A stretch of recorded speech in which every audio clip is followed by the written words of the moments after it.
Stadig om wordt het land hier wieter en wieter, toch een pomp op chillen. En dat die pomp chillen het een reden. We proberen hier eerst dit hier even te zien hoe het gaat. Hoe het, als het ik vertoeten doet op de vogels. En waarschijnlijk hebben we dan takken meer en orenboeren ik benaderen die te wat vervelen en dan gaat het, dan kunnen we hem verzetten. Ja, die deputaire Kramer een oproep ontsterken, liekens deze van Reduzum, om meer te doen voor de graaidevogels, maar het land dat ze verpacht zien. De initiatieven maar toch van de boeren komen. De Sjerken die ik heel een protocollen zijn, maar als verpachter ook. Maar ja, het zijn overeenkomsten die 26 hier geldig binnen en daar kun je net samen op inbreken. En we kunnen de boeren ook net vertellen hoe het ze bordje maken. Dat weten ze zelf ook het beste.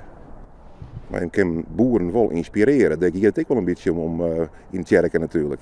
Ja, het gaat hier inderdaad ook om de vogelwacht. Ook even een compliment aan Jan eigenlijk met zijn bijdrage. Maar ook dat de boeren ook zien kennen dat het eigenlijk met maar lietse beetje is, dat het toch helpen kan. En we zien de resultaten, ja, je hoort eigenlijk direct al.